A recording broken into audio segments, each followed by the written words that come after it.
গত 16 বছরে শুধুমাত্র বঙ্গবন্ধু বঙ্গবন্ধু এটাকে আমরা গতকাল একটা বক্তব্য দেখেছি, বঙ্গবন্ধুকে নিয়ে চর্চা করা নাকি একটা সওয়াবের সমপর্যায় পর্যন্ত হয়েছে। না, অতিকথন আমরা তো মনে করি যে ব্যক্তিকে নিয়ে ক্রিটিসিজম না থাকবে, সে ব্যক্তির বৃদ্ধি প্রসার কোনোটাই থাকে না। অতিকথন তো একটা আছে। জনাব হাসান আব্দুল্লাহ, আপনাকে ধন্যবাদ। আমরা ডক্টর জাহিদুর রহমানের টেক শুনবো, মানে আমাদের অনুষ্ঠানে জাহেদ টেক শুনবো। ডক্টর রহমান। ধন্যবাদ। আমি জাতির পিতা ইস্যুতে আসি। আমি একটু অন্য দু একটা, অন্তত আমাদের এখানে প্রচুর আলোচিত হচ্ছে, এবং যে উপদেষ্টা আমাদের মিস্টার নাহিদ যে কথাটা বলেছেন, আমাদের ফাউন্ডিং ফাদার্স আছে, এই কথাটা আমি বহুদিন থেকে নিজেও বলছি, বহু বছর থেকে বলছি।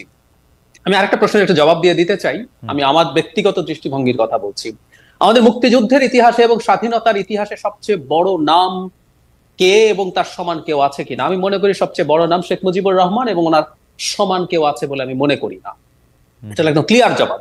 কিন্তু এরপর যে কথাগুলো কথা বলতে চাই, আমেরিকাতে শেখ মুজিবুর রহমান বাংলাদেশের জন্য, আমি সরি, আমি কিন্তু উনি না, আমি কাউকে তার খেতাব দিয়ে ডাকতে পছন্দ করি না। আমি অগ্নিকন্যা বলি না, আমি বঙ্গতাজও বলি না। সো এটাকে একটু অন্যভাবে না দেখাই উচিত হবে।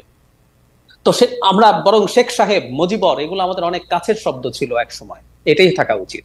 তো যেটা বলছিলাম, উনি যা করেছেন তার চাইতে সম্ভবত, if I am not wrong, মানে বেশি না হলে সমান না, বরং কিছুটা বেশি হয়তো করেছিলেন জর্জ ওয়াশিংটন আমেরিকার জন্য। উনি মানুষকে অর্গানাইজ করার কাজ তো করেছিলেনই, তিনি যুদ্ধে নেতৃত্ব দিয়েছেন বহু জায়গায়। কিন্তু খেয়াল করব আমরা, আমেরিকাতে শেষ পর্যন্ত এটাও ডিবেট আছে, আমেরিকার ফাউন্ডিং ফাদার কতজন, 7 জন না 10 জন নাকি আরো বেশি? তাদের সেই বিখ্যাত 3টা চুক্তিতে যতজন সাইন করেছেন, কাজ করেছেন, সেই সংখ্যাও ধরার একটা টেন্ডেন্সি আছে ফাউন্ডিং ফাদার্স হিসেবে। সো এই ডিবেট শেষ হয় নাই। ওয়াশিংটনকে ফাদার অফ হিজ কান্ট্রি এরকম বলার একটা চর্চাও আছে, অনেকেই সেটা মানেন, আবার অনেকে মানেন না, which is very interesting. So ইতিহাসে কোন মানুষটাকে আমরা কতটুকু দেখব, কিভাবে দেখব, তাকে ফাদার অফ দ্য নেশন বলবো কিনা, খেয়াল করি Washington father of the country, father of his country, কথাটা এভাবে বলা হয়। কিন্তু আমাদের নেশনের ফাদার উনি, এবং সেটা কোন নেশন? এটা কি বাঙালি নেশন? কারণ ওনারা বাঙালি জাতীয়তাবাদের কথা বলছেন। সো বাঙালি জাতি আরো বহু বহু পুরনো জাতি। আর যদি উনি বাঙালি জাতির পিতা হয়ে থাকেন, তাহলে কতগুলো প্রশ্ন তৈরি হয় যে আমাদের এই ভূমিতে তো সবাই বাঙালি না, এর মধ্যে অবাঙালি মানুষ আছেন, সংখ্যা যতই হোক না কেন। একটা আধুনিক লিবারেল রাষ্ট্র যেটা স্বপ্ন আমি দেখি, সেখানে সেইভাবে এদেরকে আদার করে দেয়া যায় না। সো আমি মনে করি যে মুক্তিযুদ্ধের ইতিহাসে আমরা যদি এখন সেই আলোচনাগুলো করি, নাম সমান না, কিন্তু গুরুত্বপূর্ণ নাম তাজউদ্দিন আহমেদ আছে। আপনি তাজউদ্দিন আহমেদের পরিবারের সদস্যদেরকে বিভিন্ন পদে নেওয়ার কথা বলছেন, কিন্তু তাজউদ্দিন আহমেদকে স্বীকৃতি দিতে সমস্যা কি ছিল? তাজউদ্দিন আহমেদকে যুদ্ধের সময় আমাদের অত্যন্ত টাফ একটা সময় নেতৃত্ব দেননি। আপাতমস্তক আওয়ামী লীগার ছিলেন, জেল হত্যা মামলায় জীবন দিয়েছেন। ডক্টর রহমান, আমি আপনার এই বক্তব্যের সাথে সম্পূর্ণ একমত। মানে মানে আমার এই কথা বলতেও আমার কোনো আপত্তি নাই। আপনি যদি দুর্নীতির কথা দিয়ে বলেন, ক্ষমতার কুক্ষিগত করার কথা দিয়ে বলেন, এমনকি স্তুতিও কুক্ষিগত করার ক্ষেত্রে শেখ হাসিনার জুরি বাংলাদেশে মেলা ভার, এটাই ঐতিহাসিকভাবে এটা একটা অসম্ভব। কিন্তু আমি 1971 সালের পাটাতনে দাঁড়িয়ে আমি জর্জ ওয়াশিংটনের সাথে তুলনাটা যদি ডক্টর রহমান আপনি সবচেয়ে ভালো করতে পারবেন, হয়তো হাইন্ডসাইট আমরা যদি দেখি, জর্জ ওয়াশিংটন না থাকলেও হয়তো ব্রিটিশদের বিরুদ্ধে সেই উপনিবেশিকতা বিরোধী আন্দোলন হতো। কিন্তু শেখ মুজিবুর রহমানকে বাদ দিয়ে কি আসলে 1971 মুক্তিযুদ্ধ কোনো কিছু আসলে চিন্তা করা যায় কিনা, শেখ মুজিবুরকে রিপ্লেস করে কি এটা আর কখনো চিন্তা করা যায় কিনা, আমি ওই জায়গাটা থেকে দেখতে বলতেছি।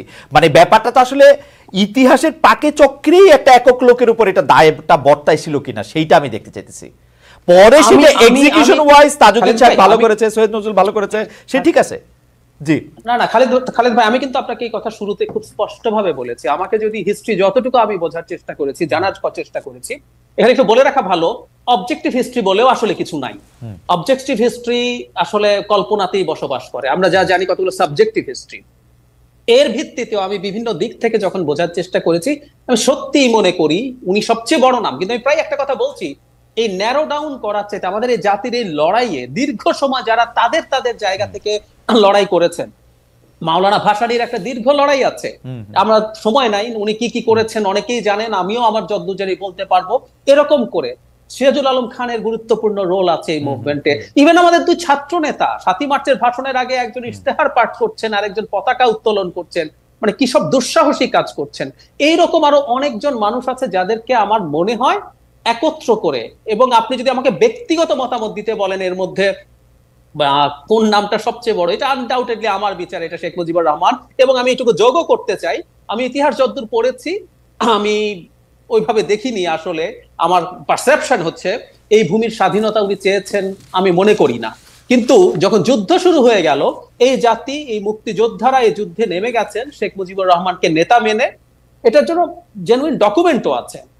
আমরা অনেকগুলো ডকুমেন্টারিতে রিয়েল ফুটেজ দেখেছি যেখানে মুক্তিযোদ্ধারা অ্যাকশনে যাওয়ার আগে, অভিযানে যাওয়ার আগে তোমার নেতা আমার নেতা শেখ মুজিব শেখ মুজিব স্লোগান দিচ্ছেন। সুতরাং এই যুদ্ধটা তার নামে হয়েছে, তিনিই প্রধান ব্যক্তিত্ব, এ নিয়ে কোনো কনফিউশনের কিছু নাই। কিন্তু উনি যদি না থাকতেন, আমরা 71 সালে স্বাধীন নাও যদি হতাম, আমাদের স্বাধীনতা যে আর হতো না, আমি সেটা বিশ্বাস করি না। ওয়াশিংটনের রোল, আমি আবারও বলছি, ওয়াশিংটনও যদি না থাকতেন, আমিও একইভাবে মনে করি না যে সেই সময় না হয়ে এটা আরো পরে হতো। একইভাবে হতে পারতো। শেখ মুজিবুর রহমান 66 থেকে বিশেষ করে 6 দফার পর থেকে যেভাবে অবিসংবাদিত নেতায় পরিণত হয়েছিলেন, যেভাবে তিনি মানুষকে মোটামুটি তার সেই বিখ্যাত তর্জনী দিয়ে মানুষকে দিয়ে অনেক কিছু, he became A cult. So এটা আমাদের ফ্যাসিলিটেট করেছে এবং 71-এ আমাদের স্বাধীন হওয়া হয়েছে। কিন্তু এটা যে উনি না থাকলে হতো না এবং কিছুদিন পরও হতো না, আমি মনে করি না। কারণ পাকিস্তান একটা অস্বাভাবিক স্টেট ছিল, এই দুই প্রান্তে দুটো স্টেট একসাথে থাকতে পারতো বলে আমি বিশ্বাস করি। ডক্টর জাহিদুর রহমান অত্যন্ত চমৎকার বলেছেন, সেই জন্য এই বিষয়ে আমি মনে করি যে আমি পরবর্তী প্রসঙ্গে যেতে পারি। আমি একটু জনাব হাসনাত আব্দুল্লাহ আপনার কাছে যেতে চাই যে গত কয়েক বছর ধরে যারা আওয়ামী লীগ বিরোধী আন্দোলন করে আসছে, এরই অংশ হিসেবে তাদের বড় একটি অংশ ভারত বয়কট, ভারতীয় পণ্য বয়কট কর্মসূচি পালন করেছে। এখন ভারত থেকে কোটি কোটি ডিম আনা হচ্ছে, কাঁচামরিচ আমদানি করা হচ্ছে, ইলিশ পাঠানো হচ্ছে। এগুলি বর্জনের আহ্বান থেকে কি এই সরকার সরে এসেছে বলে মনে হয়, না কি? জনাব হাসনাত আব্দুল্লাহ আপনার কাছে একটু জানতে চাই, আপনি কিভাবে দেখেন ব্যাপারটা? দেখুন, এই যে ভারত এবং বাংলাদেশের যে সম্পর্কটা, সেই সম্পর্কটাকে ভারত সবসময় আওয়ামী প্রিজম দিয়ে দেখেছে। মানে আওয়ামী প্রিজমের দৃষ্টিতে বাংলাদেশকে ভারত দেখেছে। এবং ভারত যে জিনিসটা বাংলাদেশকে মনে করে যে যদি আওয়ামী লীগ না থাকে, বাংলাদেশ হয়ে যাবে একটা ইসলামপন্থী একটা দেশ এবং একটা বিএনপি পন্থী একটা দেশ। এখন এই জায়গায় পণ্য ডাকের তৎকালীন সময়ের প্রেক্ষাপটে পণ্য ডাকের বর্জনের ডাকের যেই সেটা তাৎপর্য একটা ছিল। দেখেন, ভারতের সাথে আমাদের যে সম্পর্কটা, কমার্শিয়াল সম্পর্কের একটা দিক, কালচারাল সম্পর্কের একটা দিক। এখন ভারতের সাথে আমাদের যে অস্বস্তির জায়গাটা, অস্বস্তির জায়গায় কয়েকটা বিষয় আছে। এক নম্বর বিষয় হচ্ছে ভারত সব সময় মনে করে, যেমন রাশিয়া যে কাজটা করে, রাশিয়া ভাষাভাষী পৃথিবীতে যত মানুষ আছে, রাশিয়া মনে করে তাদেরকে সেভ করা হচ্ছে। রাশিয়ার এটা একটা মেসায়া কমপ্লেক্স, যে আমরা বলেছিলাম যে এটা তাদের দায়িত্ব। ঠিক একইভাবে ভারত মনে করে যে বাংলাদেশে যে আমাদের হিন্দু ভাইরা রয়েছে, তাদেরকে সবকিছুতে ব্লাইন্ডলি আপনার তাদেরকে শেল্টার দেওয়া, এটা তাদের কাজ। এখন সেটা করতে গিয়ে হিন্দুদের অবস্থান বাংলাদেশে খুব সংকটাপন্ন একটা অবস্থা। ইন্টারন্যাশনাল মিডিয়াতে এটা পোর্ট্রে করার দায়িত্ব, সেটা 2 ধাপ এগিয়ে গিয়ে ভারত এই কাজটা সবসময় করে থাকে। এই কাজটার কারণে কিন্তু জনাব হাসনাত আব্দুল্লাহ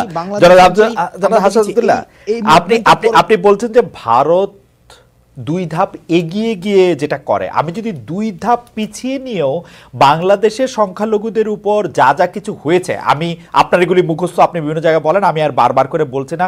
সেই মানে গত 7-8 বছরের মধ্যে রামু থেকে শুরু করে কুমিল্লা মন্দির ভাঙা, এই বছরও নানা ধরনের ঘটনা, আওয়ামী লীগের আমলে জমি দখল থেকে শুরু করে মানুষের প্রতি অত্যাচার। মানে ব্যাপারটা যদি এরকম হইতো, তারা যদি হিন্দুদের প্রোটেক্ট করতে চাইতো, ইন্ডিয়া সবার আগে ভারত আওয়ামী লীগের উপর সমর্থন প্রত্যাহার করা দরকার ছিল। কারণ আওয়ামী লীগের আমলে হিন্দুরা ওয়ার্স্ট সাফারার জমি জমার দিক দিয়ে নানাভাবে। দেখেন না, আওয়ামী লীগের আমলে হিন্দুরা ওয়ার্ড সাফারার, সেটা আপনি অ্যাকনোলেজ করছেন, কিন্তু আওয়ামী লীগ তো সবসময় এই ন্যারেটিভটাকে খুব ভালোভাবে প্রতিষ্ঠিত করেছে, একাডেমিক ভাবে প্রতিষ্ঠিত করেছে। কারণ হচ্ছে আওয়ামী লীগের আমলে সংখ্যালঘুদের জমি, আওয়ামী লীগের আমলে সংখ্যালঘুদের জমি নিয়ে সংখ্যালঘুরা ভয়ে থাকে। আর যখন আওয়ামী লীগ ছাড়া অন্য কেউ ক্ষমতায় আসে, তখন তাদের জান নিয়ে তারা সংকটে পড়ে, তাদের জীবন নিয়ে তারা সংকটে পড়ে। খালেদ ভাই, আমি শেষ মানে সেন্টেন্স কমপ্লিট করার পরে যদি বলেন আমার জন্য সুবিধা হয়। আমি সেন্টেন্সগুলো কমপ্লিট করি কাইন্ডলি প্লিজ। দেখেন, আওয়ামী লীগ সবসময় এই ন্যারেটিভটা প্রতিষ্ঠিত রেখেছে সব সময়, এবং এটাতে আমরা দেখেছি মিডিয়া এখানে ম্যানিপুলেট করেছে, মিডিয়া এখানে ফয়েলিং করেছে, যে যতদিন পর্যন্ত আওয়ামী লীগ ক্ষমতায় থাকবে ততদিন পর্যন্ত সংখ্যালঘুরা নিরাপদ থাকবে। এখন আপনি বাংলাদেশে ভারতের যেই এন্ট্রেন্সটা কিভাবে নিশ্চিত করবেন? অর্থাৎ আমি যদি দেখাতে পারি ইন্টারন্যাশনাল মিডিয়ার মধ্যে বা একটা বৈশ্বিক মানদণ্ডে যদি আমি সেটাকে প্রতিষ্ঠিত করতে পারি যে হিন্দুরা হচ্ছে নির্যাতিত হচ্ছে, নিপীড়িত হচ্ছে, তখন ইন্ডিয়ার ইন্টারফিয়ারেন্সটা বাংলাদেশে আমি হচ্ছে নিশ্চিত করতে পারি। আওয়ামী লীগ এই পয়েন্টের মধ্যে সব সময় এই ভোট ব্যাংকে, মাইনরিটি ভোট ব্যাংকে আওয়ামী লীগ ফুয়েল করেছে যে দেখো যে আমি যদি ক্ষমতায় থাকি, আমাকে যদি তুমি ক্ষমতায় টিকিয়ে রাখো, আমি হচ্ছে সবসময় তুমি শেল্টার দিব। এখন খালিদ ভাই, আপনি আজকে বললেন যে আওয়ামী লীগের আমলে সবচেয়ে বেশি যদি আমি বলি যে জমি নিয়েছে আওয়ামী লীগ বা সম্পদ লুণ্ঠন করেছে, এই বক্তব্যগুলা কিন্তু গত 16 বছর ওইভাবে আসে নাই। সবসময় এটা দেখানো হয়েছে যে জামাত বিএনপি হচ্ছে কি মাইনরিটি সবচেয়ে বড় শত্রু। এখন কিন্তু হাসান সরি, আবারও আপনার বাক্য শেষ করার আগে আমি একটু বলি, হাসান আপনি বাক্য শেষ করার আগে বলি যে আপনার এই কথা কি ঠিক গত 16 বছরে সেটা আসে নাই? আমার কিন্তু স্পষ্ট মনে আছে হিন্দু বৌদ্ধ ঐক্য মানে কি ওই পরিষদের পক্ষ থেকে এবং চট্টগ্রামের যে অ্যাডভোকেট রানা দাশগুপ্ত কিন্তু বারবার ব্যাপারগুলি সামনে এনেছেন। তিনি কিন্তু আমরা মিডিয়াতে কিন্তু এগুলি গুরুত্ব দিয়ে প্রচার করা হয়েছে যে আওয়ামী লীগের আমলে সংখ্যালঘুদের কি একটা অবস্থা হয়েছে না হয়েছে। কিন্তু যেটি আওয়ামী লীগের ন্যারেটিভ, আমি আপনার সাথে একমত, ডক্টর রহমান এটা আরো ভালো বলতে, আওয়ামী লীগের যেটি ন্যারেটিভ যে আসলে হিন্দুদেরকে বিভিন্ন রকম মানে চাপের মধ্যে রাখা, যেটি হচ্ছে যে সত্যি সত্যি সাংঘাতিক রকমের দংশনের মধ্যে রাখা, সেটি তো আওয়ামী লীগ না থাকলে আরো বেশি হয়েছে। সেটি তো নিরাপত্তাহীনতা আমরা তো দেখতে পাচ্ছি। এই ব্যাপারটি কি আপনি আসলে অ্যাকনলেজ করেন কিনা? দেখেন, আপনি যেভাবে রানা দাশগুপ্তের কথাটা বললেন, ঠিক একইভাবে মোমেন সাহেব কিন্তু ভারতে গিয়ে বলে আসছে আপনারা আমাদেরকে ক্ষমতায় টিকিয়ে রাখেন, আমরা হচ্ছে আমাদের হিন্দুদের যে নিরাপত্তা বা মাইনরিটির যে শেল্টারটা, সেই বিষয়গুলো হচ্ছে আমরা সেখানে একটা সেফগার্ড হিসেবে আমরা ভূমিকা পালন করব। এবং ইন্ডিয়ার যে অভিন্ন ভারতের যে একটা আইডিয়া রয়েছে, এবং সেখানে যে দেখা যাচ্ছে যে হিন্দুদের যে একটা বা আমরা দেখেছি মাইনরিটির যে একটা বিশাল থাকবে, মানে ইনফ্লুয়েন্স থাকবে, সেই জায়গাটা নিশ্চিত করার ক্ষেত্রেও কিন্তু আওয়ামী লীগকে সবসময় ভারত একটা ডোর হিসেবে চিন্তা করেছে। এখন আপনার যে প্রশ্নটি, এই প্রশ্নটিতে আসে, তাহলে তৎকালীন সময়ে পণ্য বর্জন করার যে একটি ধারণা ছিল, আসলে কি মানুষ এই 16 বছরে ফেসিবাদের জায়গা থেকে আমরা আওয়ামী লীগ এবং ভারতকে কিন্তু সমার্থক শব্দ হিসেবে আমরা দেখেছি। অর্থাৎ আওয়ামী লীগের যত নেইকেড ডিসিশন ছিল, যত ইলিগ্যাল ডিসিশন ছিল, সেখানে কিন্তু আমরা ভারতকে দেখেছি ইলিগেলি একদম নেইকেডলি হচ্ছে সাপোর্ট দিয়েছে। সেই জায়গা থেকে আমরা ভারতকে যতভাবে আমাদের রাস্তার জায়গা থেকে, আমাদের স্ট্রিট ফোর্স হিসাবে, স্ট্রিট ভয়েস হিসাবে আমরা যতভাবে ভারতকে কন্ডেম করার আমরা সুযোগ পেয়েছি, আমরা সেই জায়গায় সেই চেষ্টাটি করেছি। এবং সেই জায়গা থেকে আমরা পণ্য বর্জনের মতো যেই কর্মসূচিগুলো ছিল একদম লাস্ট স্টেজ পর্যন্ত আমরা সেগুলো অন্তর্বর্তীকালীন সরকার কি সেই জায়গা থেকে সিচুয়েশনে এই ঘটনাগুলো রাইট, অন্তর্বর্তীকালীন সরকার কি সেই রকম রাজপথের ভারত বিরোধিতা আপনি যেটাকে বলছেন সেদিকে কি থেকে কি একটু সরে আসছে কিনা, কি মনে হয়? দেখেন, আমরা কিন্তু অন্তর্বর্তীকালীন সরকারের, আমরা যখন সরকার শপথ গ্রহণ করেছে, আমরা শ্রী জয়শঙ্করের কথা যখন আমরা শুনি, উনি ইন্ডিয়ান এক্সপ্রেসে উনি বলেছেন যে আমরা দেখেছি যে তারা স্থিতিশীল সম্পর্কের দিকে যেতে যাচ্ছে। এখন স্থিতিশীল কোন ধরনের সম্পর্ক? আমাদের যে কমার্শিয়াল সম্পর্ক, আমাদের দেখেন একটা দেশের সাথে আরেকটা দেশের কমার্শিয়াল সম্পর্ক বা যেই ধরনের আমরা বলি যে ডিপেন্ডেন্সি, এগুলা কিন্তু ভারত আমাদেরকে এই যে কমার্শিয়াল সম্পর্কগুলো এমন না যে তারা হচ্ছে একদম আমাদেরকে হেল্প করছে, এটা কিন্তু হেল্প না, এটা হচ্ছে এক ধরনের আমার উভয় দেশে হচ্ছে এখানে বেনিফিটেড হচ্ছে। সেই জায়গা থেকে কমার্শিয়াল সম্পর্কগুলোর আমরা মনে করি স্থিতিশীলতা আসা উচিত এবং ইন্টারডিপেন্ডেন্সি গুলো সেটা ন্যায্যতার ভিত্তিতে হওয়া উচিত।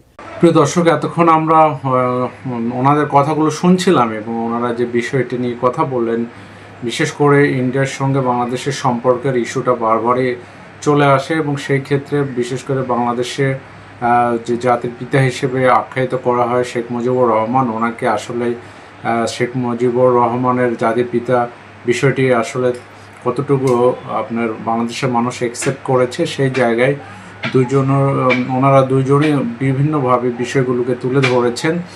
তো শেখ মুজিবুর রহমানকে নিয়ে যে বিষয়টি উনি বললেন, আসলে ওনার জায়গাটা অসাধারণ এবং উনি এই জায়গায় প্রাপ্য একজন লোক। সেই জায়গায় বাংলাদেশে যারা ভিত্তির ক্ষেত্রে যারা আরও লোক মানে এই কাজগুলো করেছে, তো তাদেরও সম্মানের সঙ্গেই আমাদের দেখা উচিত। পাশাপাশি ইন্ডিয়ার সঙ্গে সম্পর্কের ইস্যুটা কিন্তু বারবারই বিভিন্নভাবে ইন্ডিয়া নানাভাবে বাংলাদেশকে হয়রানি করার চেষ্টা করেছে এবং বিভিন্ন বাণিজ্যিক পাশাপাশি চিকিৎসা খাত বিভিন্ন ইস্যুতে নিয়ে কিন্তু তারা আমাদের সঙ্গে বয়কটের ইস্যুগুলো কিন্তু নিয়ে এসেছে। সেই জায়গায় বাংলাদেশের পক্ষ থেকে সেইভাবে প্রতিবাদের ইস্যুটা না আসলেও বাংলাদেশ নানাভাবে নিজেদেরকে সামর্থ্য হিসাবে নিজেদেরকে আলাদাভাবে তৈরি করার চেষ্টা করেছে। তো সেই জায়গায় বাংলাদেশের সফলতার বিষয়টি লক্ষ্য করা উচিত।